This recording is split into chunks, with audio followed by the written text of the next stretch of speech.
I have no idea ಚಿಕ್ಕಿ. ಸೀತಾ ತುಂಬಾ ಜವಾಬ್ದಾರಿ ಇರೋರು. ಅವ್ರು ಯಾವ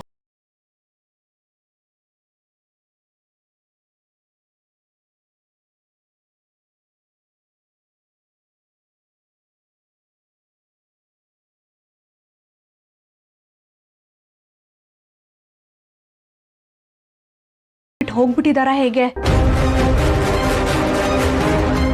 ಆ ಥರ ಅಲ್ಲ ಚಿಕ್ಕಿ, ಆ ಥರ ಆಗೋದಕ್ಕೆ ಚಾನ್ಸೇ ಇಲ್ಲ. ಬಟ್ ಫೋನ್ ಸ್ವಿಚ್ ಆಫ್ ಆಗಿದೆ ಅಂದ್ರೆ ಯಾವ್ದಾದ್ರು ಪ್ರಾಬ್ಲಮ್ ಅಲ್ಲಿ ಸಿಕ್ಕಾಕೊಂಡಿದ್ದಾರೆ ಅಂತ ಅನಿಸ್ತಿದೆ.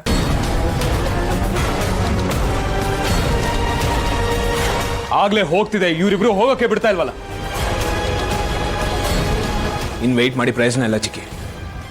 ಪೊಲೀಸ್ ಹೆಲ್ಪ್ ತಗೋತೀನಿ. I go fine that. Ram, ನೀನ್ ಎಲ್ಲೂ ಹೋಗಂಗಿಲ್ಲ ಅಂತ ಹೇಳ್ದೆ ತಾನೆ? Shyam, this is too much. Situation ನ ಸ್ವಲ್ಪ ಅರ್ಥ ಮಾಡ್ಕೋ. I have to go. ನನ್ಗೂ ಅರ್ಥ ಆಗುತ್ತೆ, ಅದಕ್ಕೆ ಹೇಳ್ತಾ ಇದೀನಿ. ಸೀತಾ ಹುಡುಕಕ್ಕೆ ಅದೇನ್ ಪ್ರಯತ್ನ ಮಾಡ್ತಿದ್ದು ನಮ್ಮ ಕಣ್ಣು ಮುಂದೆನೇ ಆಗ್ಬೇಕು. ಮಾಡು, ಪೊಲೀಸರಿಗೆ ಫೋನ್ ಮಾಡು. ಬರೀ ಸೀತಾ ಮಾತ್ರ ಹೋಗಿಲ್ವಲ್ಲ, ನಮ್ಮ ಮಗಳು ಹೋಗಿಲ್ಲ ಅಂತಾನೆ. ಅವಳು ಎಲ್ಲಿ ಹೋಗಿದ್ದಾನೆ ನನಗೆ ಗೊತ್ತಾಗ್ಬೇಕು. ಇದೆಲ್ಲ ನನ್ನ ಕಣ್ಣು ಮುಂದೆನೇ ಸಾರ್ಟ್ ಔಟ್ ಆಗ್ಬೇಕು. ಮಾಡು, ಡೂ ಇಟ್.